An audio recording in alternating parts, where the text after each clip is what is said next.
next thing I know, firefighters are going up the stairs to upper floors, and they're banging on the doors, letting everyone know you got to get out. A massive fire on the roof, forcing dozens of residents from their apartments this morning. I'm just devastated. I'm overwhelmed. I'm overwhelmed right now. Pets trapped inside as fire crews go into defense mode for hours. We're going to be real careful here. No loss of life, and just take our time to make sure we do this right. How the community is helping tenants after extensive fire damage condemns their home. Pittsburgh's Action News 4 begins with breaking news. Of course, it's just such a tragedy, knowing that there are people in there. That's their homes, that's their lives. You know, you look at that smoke and you realize that everyone in that building has lost everything. So it's a real tragedy. Yeah, this massive apartment fire in Squirrel Hill filling the air with smoke. Sky 4, Pittsburgh's only news chopper, giving us this view over Forward Avenue near Murray Avenue. Thanks so much for joining us here at 6. I'm Kelly Sasso. And I'm Mike Clark. We've been following the devastating fire all day long, and right now crews are still out there on the scene. Sky 4 taking us over the Forward Avenue building now, showing the heavy damage done to that roof. You can see a few hot spots still smoldering and smoking down there. Dozens of fire crews have been working on this apartment for almost 10 hours now. Pittsburgh's Action News 4 bringing you team coverage of this tonight. We are learning more about the next steps, how crews are planning to demolish this building. We're also hearing from those who lost their homes and all of their possessions today, and the organizations stepping in to help. So let's get started right now with reporter Marcy Cipriani hearing from residents who evacuated this morning.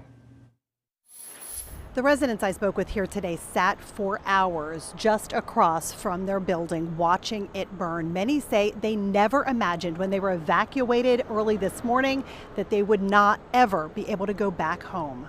I thought it was a neighbor burning breakfast, so I opened my window to let the smoke out.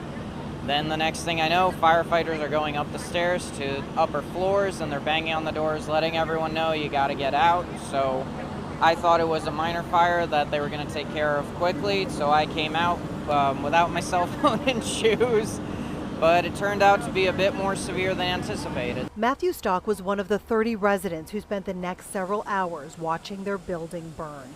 A few we spoke to were worried for their pets that were still inside.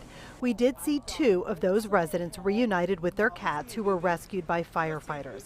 The Red Cross and Salvation Army were on site to assist those who lost their homes, and a local organization just down the street, Sally and Howard Levin Clubhouse, offered a place for them to gather and figure out what's next. I think that, I know from a professional background that everybody standing there watching what's happening is probably the worst thing they can do for their mental health. So, why not? We can feed you. We have plenty of food.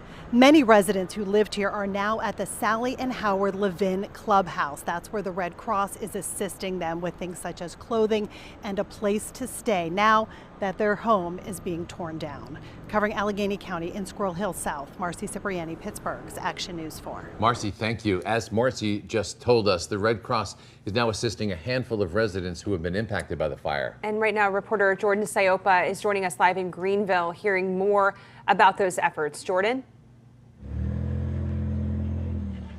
Yeah, Kelly, Mike. Well, Red Cross volunteers say the Greenfield Healthy Active Living Center will remain open for these apartment residents as long as they need it. Once they get inside, they'll be available. There will be food, drinks, a place to stay, and also an opportunity for these people to connect with Red Cross volunteers who can help them deal with medications, documents, really all of these daily needs that people are missing in the fire. Now, at last check, the Red Cross says there were about 3 people using the shelter. A Pittsburgh regional transit bus was used to transport them from the temporary evacuation center to the shelter.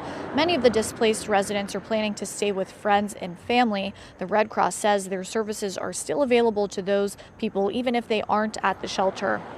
Now, about 25 to 30 Red Cross volunteers have taken part in recovery efforts all day long. We're kind of in a holding pattern. We have to kind of wait to see what the fire department says when people are able to get back into their homes. In the meantime, the Red Cross is here to have a place for people to stay, be as comfortable as they can in a really difficult time. Now, the Red Cross says they are not accepting any supply donations at this time because, again, these fire victims don't have a home. They don't have anywhere to take these items. They are still accepting donations to their General Disaster Relief Fund, which is dispersed among all of the disasters the Red Cross assists with. Covering Allegheny County and Greenfield, I'm Jordan Sayopa, Pittsburgh's Action News 4. Okay, Jordan, thanks so much. And we could just see it on the faces of the people out there. Just a scary situation for everybody. Pittsburgh's Action News 4 reporter Sheldon Ingram continues our team coverage now, getting the very latest from the Pittsburgh Fire Chief. After an all-day blaze, 3, 2, 1. After an all-day blaze, an emergency demolition has been declared for this building here in the 5600 block of Forward Avenue. Firefighters say the flames were spotted on the 3rd floor after 8 o'clock this morning. From there, it spread into a rolling 4-alarm blaze. It was pretty crazy. Like, we saw smoke at about 8 o'clock in the morning in the lot, and then we came out by about 8:30. There was a big ball of fire in the middle of it. But there is also an electrical fire in the basement area. You can see that the firefighters are fighting it from the side of the building and the front as well, so top and bottom. So really all companies on deck here. As firefighters took on the blaze, they determined the building to be unstable and were forced out. Instead, they used 5 ladder trucks for an aerial attack. They were also forced to shut off power to neighboring buildings. Whenever we transition from an offensive to a defensive position like we did here, or there's some type of collapse and we're pulling people out the building, we do a par check, make sure we didn't leave anybody behind. And they said, hey, as soon as the ladder trucks get here, we got to shut down the power because the ladders will be near the lines. No injuries were reported to the tenants or firefighters, but investigators must still determine the cause of the fire. Covering Allegheny County in Pittsburgh's Squirrel Hill neighborhood, Sheldon Ingram, Pittsburgh's Action News 4.